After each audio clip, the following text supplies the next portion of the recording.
So yeast into the warm water, sugar into the warm water, give it a little greasy natty.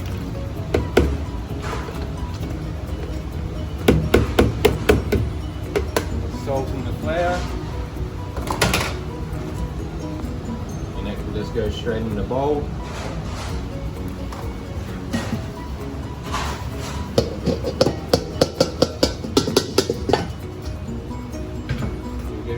Sugar and water, 5-10 minutes to do its thing.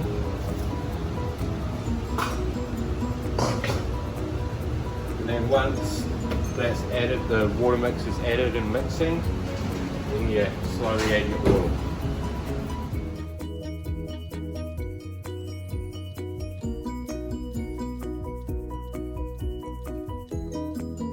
Like that. We're good.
That is done.